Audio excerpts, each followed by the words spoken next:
I'd like to call, it's 7:30. I'd like to call the meeting to order.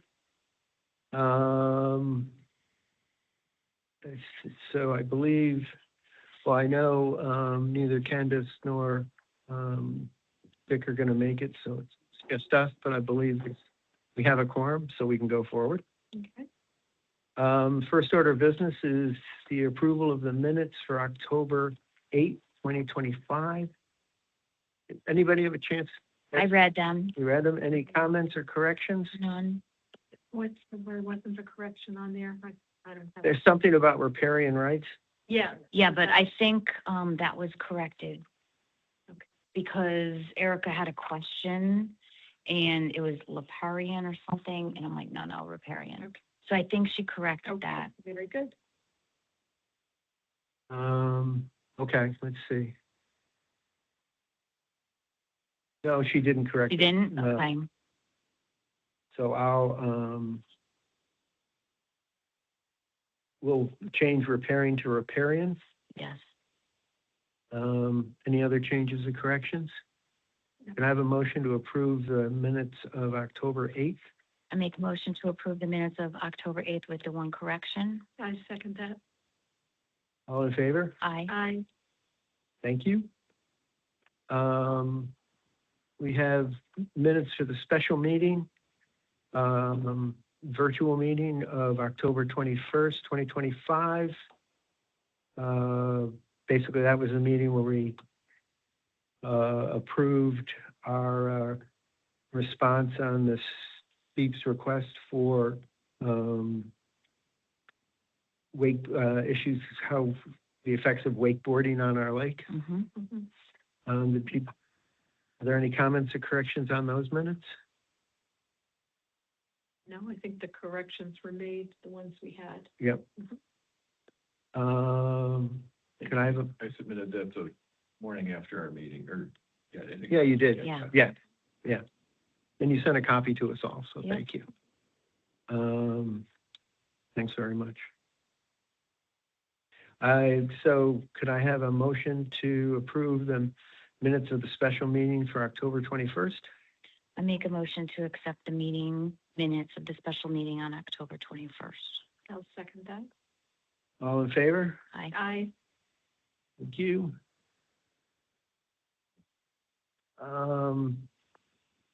Expenditures for the month of October. We had Erica's clerical fees. I think we had one last payment. Mark hadn't been paid for seasonal employment, Mm-hmm. so he got a catch up for that. Our last docking fee, and I believe the 4208 is the cell phone, which I've got to remind them to shut down for the next few months. Other than that, we're pretty much on budget.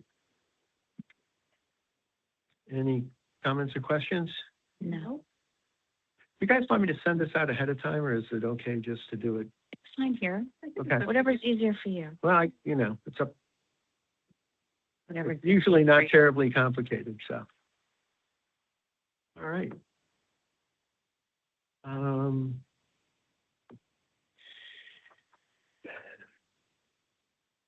I have development of rapid response. Most want to keep reminding us.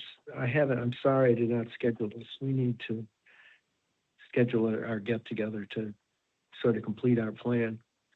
So, I can schedule it if you want. Would you?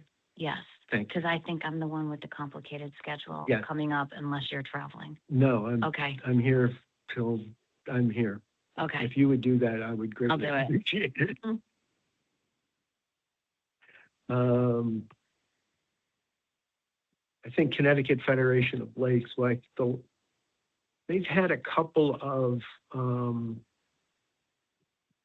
seminars and things on invasive species, but I didn't see anything that was new enough that we haven't sort of covered already.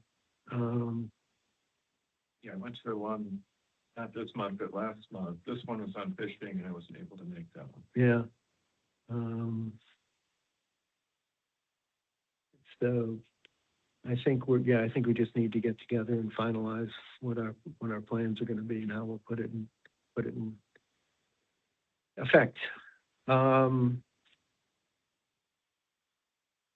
Update on water quality testing. Yale definitely is not gonna be able to No, do its work with us for next year. I'm getting quotes from Pond and Lake, and I'm gonna reach out to see if anyone else can do it.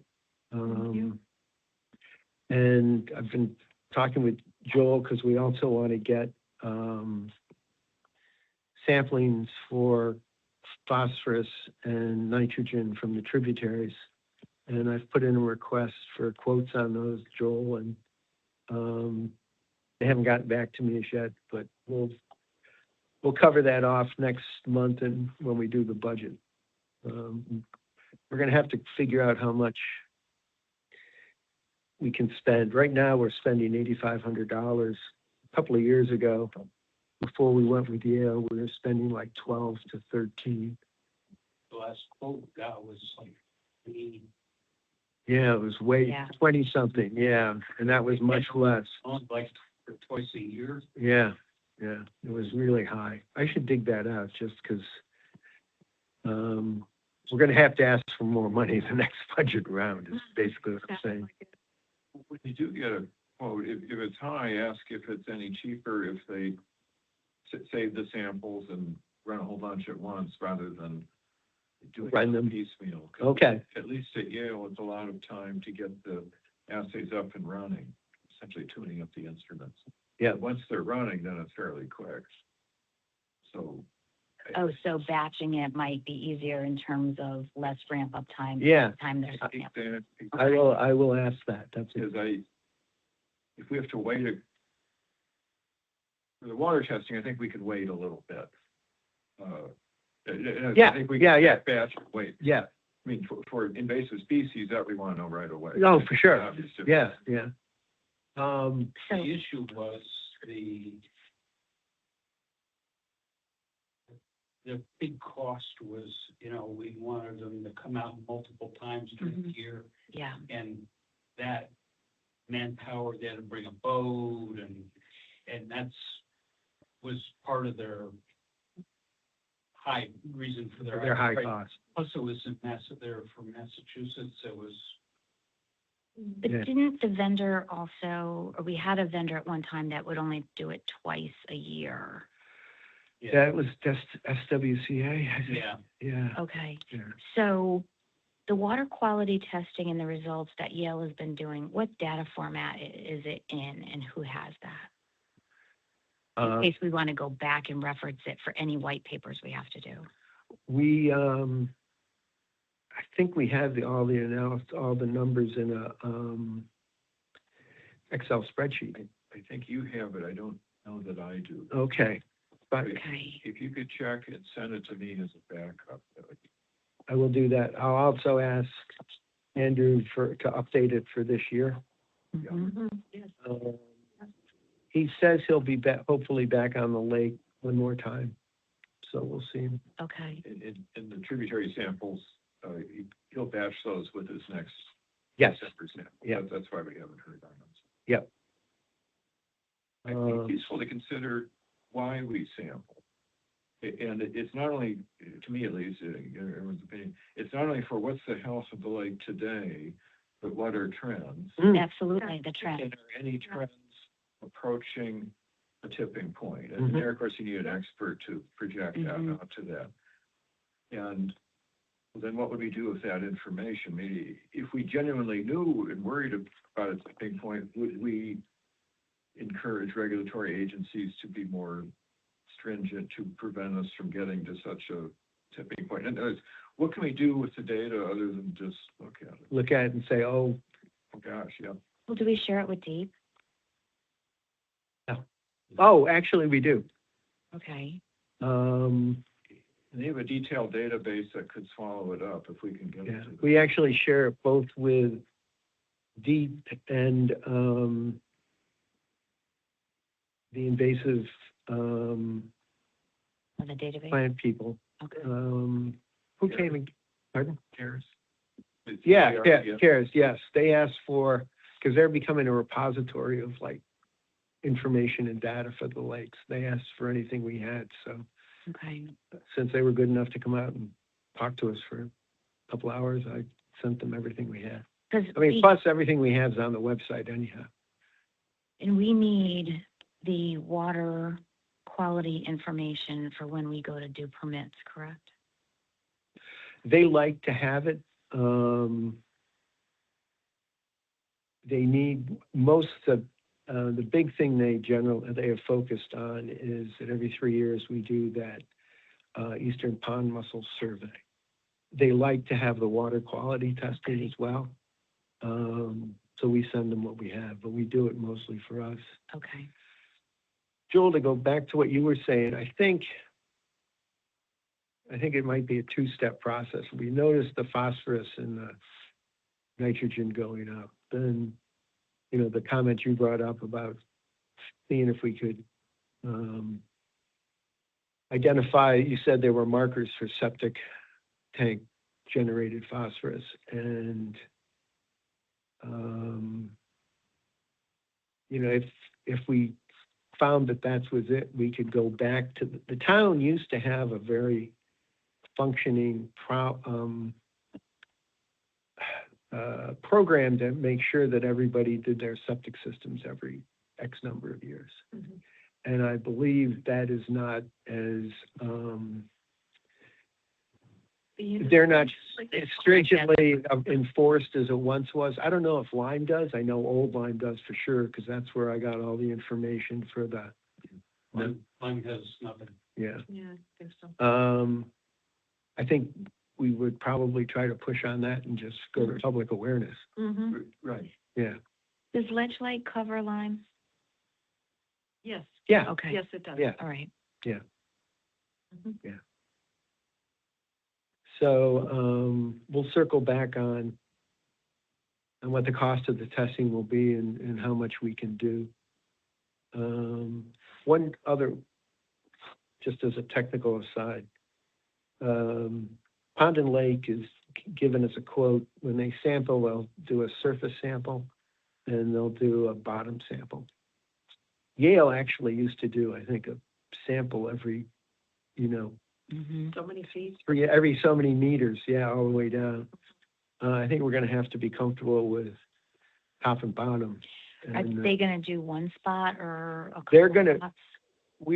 Yale always went out to the deepest part and just took it there. Since that's where the data comes from, I thought we would keep that, Same spot. yeah, same spot. That makes sense. The question is how much we can afford. I mean, Yale would come out, I think, like twice a month and, or more. Or they were once a month. Once a month, it's Once a 7 month. data points. Yeah. So once a month. Once a month. April through November or December. So I think we're gonna, in talking with Joel, I think we're gonna look to probably cut that, because of the cost factor, cut that in half to 3 to 6 tests. It would be 2 samples. So they'd come out probably 4 times a season, in the beginning, then the 2 summer months, and then the end. So did we ask Yale if they have a recommendation other than Pond and Lake that we could probably? We did, and they don't. They did didn't not. have anybody, no. Okay. And I've asked other people. Did we do a Google? I'm happy to have someone else. I'll do a Google search and see. Yeah, that'd be great. In Yukon, Avery Point, I wonder if they would do anything like that. They have a biology program. Mm-hmm, mm-hmm. And they have that location right there. Yeah, I don't know. it's right in Groton. Yes. They come to it for phosphate and nitrate, which I think are the most key Those are the markers. key ones. You can get high quality aquarium test kits, and And I do, asked Andrew about that, and I was worried that he was gonna snicker or something, and he didn't. No. No. So as far as being better than nothing, and so if we get half the number of data points from the professionals and measure those as Supplement it well, with- and you just see how it compares. Yeah, and we could actually learn, Thanks. yeah, that's worth figuring out. Yeah.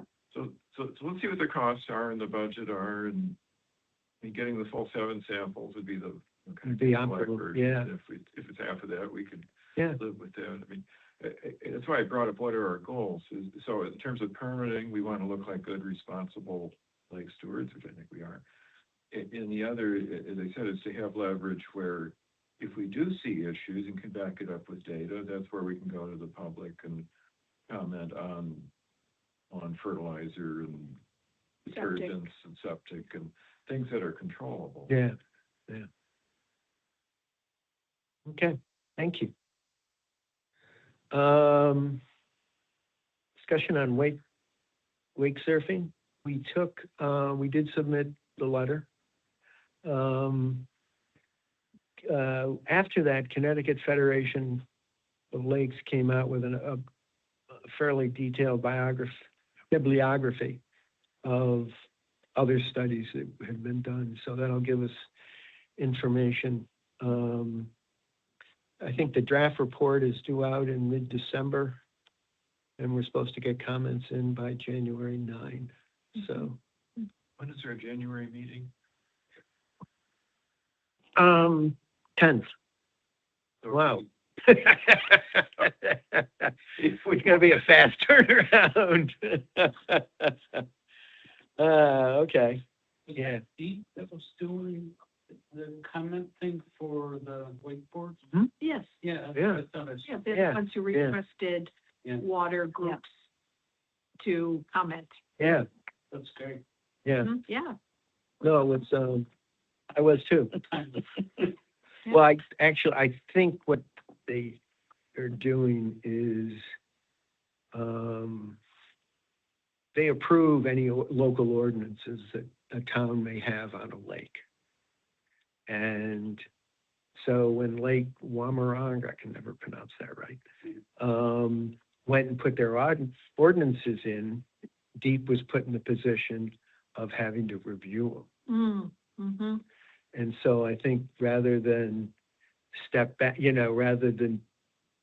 think they decided to take a broader look at it before they ruled on the lakes.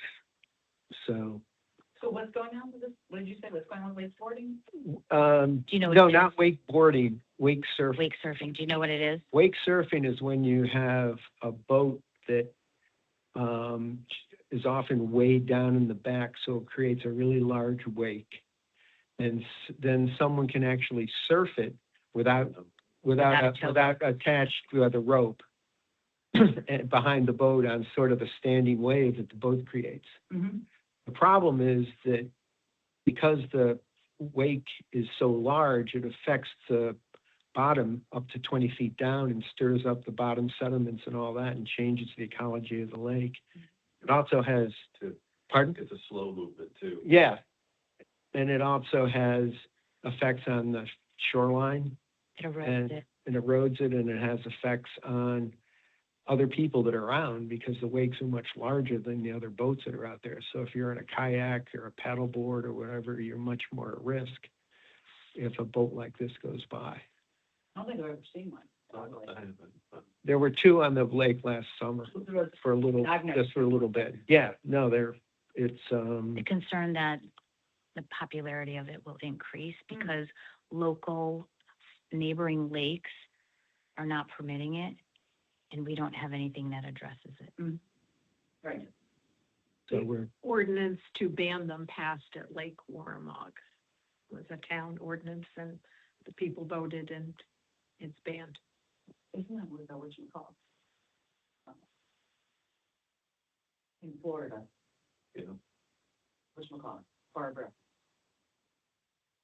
Yeah, they were talking about that they do that down. yeah. Yeah. If you have a big body of water and everything, it's not a big deal. Yeah, right, I think that's where they are. Yeah. Yeah, yeah. Or, yeah. Yes. Makes sense.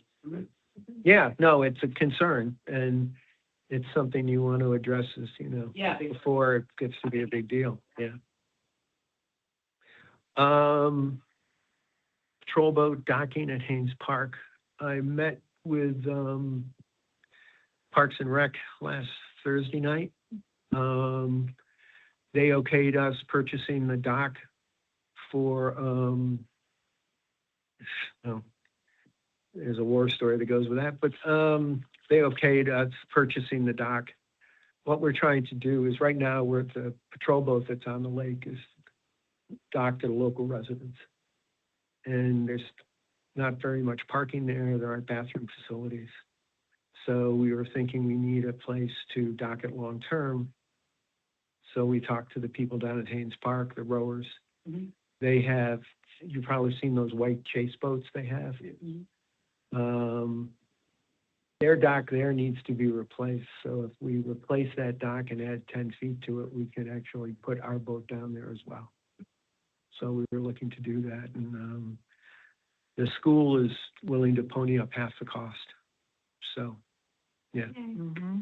So I go to the selectmen for approval next Monday, and then to finance on Tuesday, I guess. I think we can probably pay for it all within our current budget. This current fiscal year. Yeah, this current fiscal year, because we'd actually order it in the month of December. And And that's with the discount. that gets us a discount, and we saved $1,000 because we don't need to get a storage cabinet for the gas, because we're going to store the gas with inside the boathouse where the Chase boat. boats store their gas. I think it's going to work out. I mean, ultimately, it will save us $950 a year. Yeah, Um, exactly. And I talked to Lime about it so that they're aware that we were looking to do this. So when you meet with Martha, can you ask about a couple of parking permits for the two people that will work the boat? Yeah. I'm gonna, yes. Okay. You know, but technically, our people are Employees. town employees, so they ought to be able to park in. They should, but what happens if Yes. Susie, who's monitoring the parking, doesn't know or forgets or Could whatever? they, Well, I could the think, two guys just have a sign that they put on their dashboard inside that says town employee? yeah, Full-time employee? yeah, I think we will work, something out along Okay. those lines, yeah. That occurred to me, but I think they're town employees, they ought to be able to pull in and park. Yeah. So, and we can tell, you know, talk to the Parks and Rec people and make sure Mhm. they understand who's coming and when. Yeah. If they changed the car or had the wife's car or whatever. Sure, Yeah. yeah, good point. So that's it for those on old business. For new business, I didn't receive notice of any more fishing things or races or regattas or anything else. Under new business, and I sent this out to you, DEEP has put out a request for proposal for grants for the control of aquatic invasive species. The grants are between $10,000 and $75,000, and they are for, and they require at least a 25% match. They're due, I believe, on December 10th, which is when our next meeting will be. Yes. I wish I did, but I have not come up with a project for us that fits sort of those criteria. I mean, it occurs to me we could like hire somebody to go out and, you know, look for hydrilla more often and that sort of stuff. You know, like that student, the gentleman, who's not you were. Oh, that young man? Yeah, the young man. But, oh yeah, you were not with him, right? Joel. did the, well, tributary sampling. Yeah, yeah. It occurred to me we could like hire somebody like him, but that's not gonna approach $10,000. Right. And they have the three categories here. One is control and management. It doesn't apply because thankfully we don't have. We don't have any yet. Yeah, The third one is education and outreach to enhance public awareness, and this could include signage or social media. But I don't know if that could hit 10,000, that'd be a bit of a stretch. The second one, which is a little bit intriguing, is research projects to enhance understanding and knowledge of aquatic invasive species and or cyanobacteria blooms that have direct practical applicability to the lake. Just sort of thinking about that this afternoon. One thing I was wondering about is using environmental DNA, where you take a water sample from the lake, sample the DNA and see what species are producing and releasing DNA, to look for hydrilla. And that has been used as an early warning sign. You see it in the DNA faster than you see the actual hydrilla. Do geese eat hydrilla? Well, so I would have heard flying in release, that I don't know. Okay. And so if we were to test for hydrilla DNA near the boat launch, where it should be, where it would presumably be most, most likely point of entry, not the only point. And if that were to show it, then that might signal we'll go look for it, and if you find it, apply for proper permits.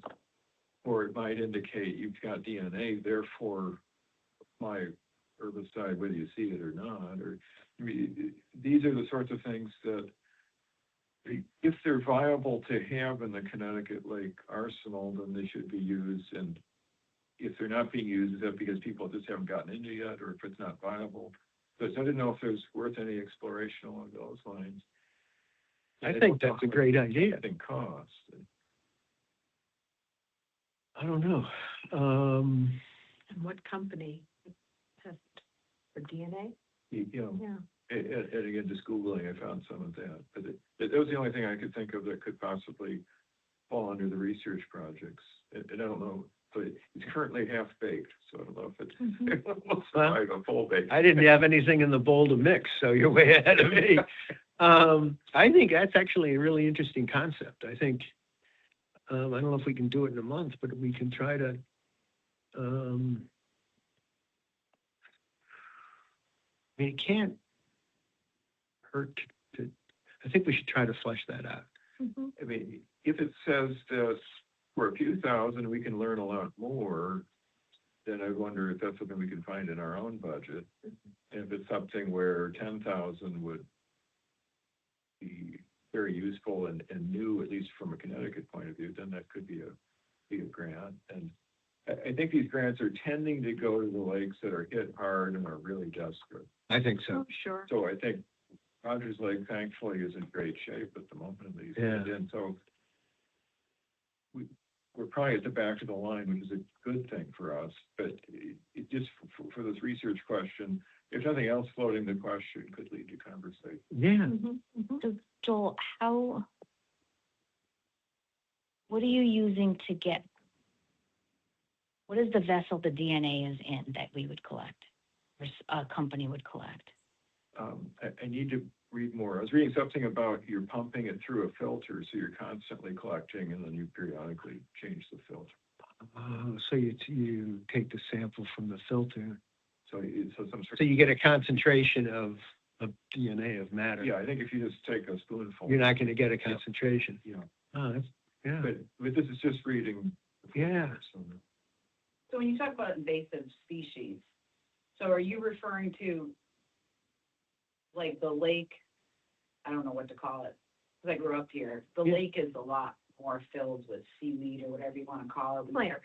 Yeah, never- plants. Never have this much. So when you're talking about invasive species, are you talking about something separate besides this other stuff that's happening in the lake? No, we've had a No. program for quite a while of using herbicides to control Milk. Sand oil and and milk. sandwort. Yeah. And last summer, because of a permitting issue, we didn't apply any herbicides, but we have for the prior 5 years before that. Mhm. And it actually cleaned up, I mean, when we started the program, not me, but when the authority started the program, we used to treat about 40 acres of the lake. The lake's 260 acres. And the last time we did it, we were down to under 5. Mhm. So it's been successful in terms of that. The vegetation that does, you can also be thinking of, might just be natural and there's nothing we can do about that. Native, I mean, The we, leaves are native. but this other one is hydrilla. You might have seen it on television, the news reports. It's in the Connecticut River. It's it's very all invasive. consuming. Yeah, And- it's a completely different beast. Yeah. It can take over a lake, Mhm. so you couldn't even row a boat across. Yeah. Yeah. So that's what we're hoping it's not introduced, but when it does become introduced to our lake, because it will happen, it's just a matter of time. Yeah, We want to make sure that we have procedures in place to mitigate it and eliminate it if Mhm. possible. yeah. So catching it very early, having the permits in place for the proper selective herbicides to catch it early, then we'll be okay. But if we miss the season and the thing grows, it just, and they call it it's like the heads of Hydra. It just keeps growing to it. Mhm. One suggestion, Greg Bugby from the Connecticut Agricultural Experimental Station in New Haven. Yeah. It might be worth a call to him. Yeah, good point. I'll send you his contact information. But if anybody would, because he's also part of CFL, Connecticut Federation of Lakes, he's contributing Person. and And what was his other affiliation you said? He's CARES and then Connecticut Federation of Lakes. you know, they do soil sampling and stuff like that, so they have biologists or whatever in there that might be, you know, they haven't talked about it publicly, but maybe they're thinking along those Yeah. lines. So just to get a leg up on environmental DNA, Mm-hmm. 5-minute call could. Do you remember meeting him? He was here. What, He did the presentation. He did the presentation on hydrilla. That was great. oh, okay. Oh, yeah, then I have met him. Sorry, I Yeah. can't remember the name. Now, I know you mentioned the geese too. Right. What are some information you have about the geese? Nothing. We're, They are too. we're trying to find someone, wait, you mean the geese just because of spreading invasive plants, or the geese is a nuisance? I mean, the geese as in they have to. Bacteria. The bacteria Yeah. that they produce. Bacteria, Right. yes. Joel has done some work in terms of that, apparently there are tests so you can determine if what's admitted, the E. coli that Ledgelight finds in the lake from time to time is actually attributable to the geese or not. We're trying to find someone that can do those kind of tests for us.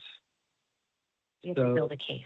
That we have to build a case. They find that there is too much, but they don't know what's causing it. Well, yeah, they don't go that far. They just say there's E. coli here, you can't go in. They don't look for the source At Haynes Park. at Haynes Park. Ledgelight doesn't. They don't test that. They don't have those sophisticated tests to see, is it human or is it goose? Yeah, And is it a particularly nasty sort of bacteria? And here I'm at the edge of what I know, but this paper described, you can test to see if it's these specific species or strains, and that can be tied to A, it's geese, and B, it's a hazard. And if we do see that, then we have a greater cause for wanting to take care of the geese in a more thorough way. Mm-hmm. There are people who do addle eggs at the nests, and I guess when they're addled or oiled, those eggs don't hatch. But the thing is that they come in from elsewhere too. So even if you take care of them that are nesting on the lake, they come from elsewhere. Mhm. So another question to do around that is down over where we have 5, when you first enter the lake, Mhm. there's our cottage and then there's the one right in the corner Mhm. when you first enter. Yeah. So one thing that's happened is, those people, Use a bubbler. Well, the geese were there last year. yeah, Yeah, That was the only part of the lake that wasn't frozen. frozen, yeah. So So- I imagine there's a major concentration of base. There's nothing that says someone can't use a bubbler. Okay. really. Yeah. And there's, I've never seen anybody use a bubbler before, except for there. My neighbor has one, I use one. and we have higher I use concentration one. of weed. I've never seen one. Yeah. but the, issue is their feces has a parasite in it, and you get a rash from it. And, it's also with the ducks too. We had a bubbler at our place, and I got the rash bad, but I talked to Andrew, and he said, "Yep, it's a parasite, it gets under your skin, Yeah. and, but it's from the feces." Yeah. So it's an issue. Yeah. I mean, luckily those geese were there this winter, but then they went away, right? I mean, because there was tons of them out there in the midwinter when it was iced over. And it was all over the yard. Yeah. Oh, was it? Yeah. Oh, okay. On 5, we had geese poop all over the yard. We're not Uh-huh. just talking on the beach. We're not just talking when you enter the yard. It was on the driveway. It was everywhere. I understand. And it was all water there. It left it. Yeah. The, Every spring I deal with that. Huh? Every spring I Yeah. deal with that. I sent you Greg's. I Yeah, texted you. that's all, yeah, thank you very much. So, I mean, I So don't we're working to build our case. face of what we can do to get rid of the geese. Yeah. Yeah.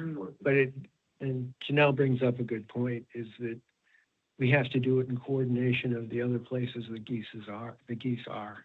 And they're at a couple of different spots in the town. Senior center, for The senior center, for example. High hopes. Yeah. Yeah. Yeah. Yes. So if Yep. you don't get all the spots and reduce the population that way, Mhm. you're not, you know, You're not fixing they're the going to come problem. back. You're not fixing the problem. Here's where specific data related to, for example, a rash or other health hazards would get people, to help get them to act. Yeah, to Yeah. get that. Yeah. You get the data, yeah. Now, there was a group in Old Lyme that contacted a federal group that we're going to kill the geese and then give the meat to soup kitchens or something, but Yeah. people were. They were in New Britain, 2 years ago, actually, I think it was Bristol. But so, okay. two years ago, there's a subcommittee of Parks and Rec, the Haynes Park Committee. And they're looking to improve the park down there. They're also trying to figure out what to do with the geese problem. And they had somebody from the Department of Agriculture Wildlife Center based up in Massachusetts come down. And this was just a conversation that was had down at the park. No formal proposal was ever received, I believe. But what the Department of Agriculture was willing to do at the time was we could hire them and they would come down and effectively euthanize the geese. And unfortunately, about 2 weeks after we had that meeting down at the park, Bristol had the same type of proposal put in front of their town. And some little kid got up and said how much he loved the geese. And, you know, politically, nobody was willing to step up and say, this is a really good idea to do because the geese are a health hazard. So it never went anywhere. And I haven't seen them, continue to address it. We're focusing on trying to build a case that's a health hazard. So then we have something to go back to and say, it's, our charge is the health and quality of the lake. So if it's affecting the water and making the water unsafe, then that's something we can act on. Fortunately, if they're pooping at Haynes Park, that's out of our it's out of our jurisdiction, so to speak, other than that they're there. We have nothing to use for. So, that's sort of where we are. Yeah. It's, You yeah, receive our newsletter? It goes out in May. I don't, We got it last year. Okay. Yeah. Oh. All right. Okay. We've been to a few meetings. Yeah. So, Mhm. okay. I'm gonna look at our calendar and pay attention. So our plan is to keep sending it out. Janelle, takes the lead on that, and it's, we think, very informative. Every house on them. So to get back on the DNA, do you want to talk, why don't you talk to Bugby? Maybe I'll see if I can get a contact at Avery Point somewhere. And see, one, if they do water quality testing, but also see if they'd be interested in doing some other kind of testing. Peter might know someone at Avery Point because he was at the, I'll ask him he tonight. might know someone. That's right. And I'm sorry to be so vague, but you know the woman that leads all those seminars? Theodora? Yeah, Yeah, oh, she'd know, she'd know. but she'd probably take the call with interest, I mean, just. Yeah. it's like, Yeah. Can you give her a call? Yeah. So I'll call her. And Greg. I'll call Greg. Do you think calling or texting would be most appropriate to reach out to? Call his cell, he always picks up. So he wouldn't mind that? No. Okay, That's what he gets paid for. okay. But identify who you are, Oh, yeah, and, sometimes he's busy, but say, wouldn't be a good time to call, but yeah, he's very approachable. okay, good. Okay. I'll call Greg, I'll call, if it's Theo or Teo. And Mark will reach out to Avery Point. Right. And then why don't we share our results by email? Yeah, And then if we need to, we can get together and have another quick talk. yeah. Because it'd be good to move, we got to move on this before the, It's one goal is to apply for a grant, another is just to explore and see Yeah. if it's something we Yeah. want to probe and Probe, find yeah. out if it's worth doing or not. I think that's a great idea.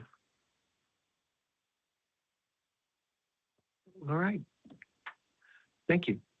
Do you have any other questions or Public comment? public comment? I think I made all my comments. No? Dennis, public comment? Yes. Okay. You have the floor.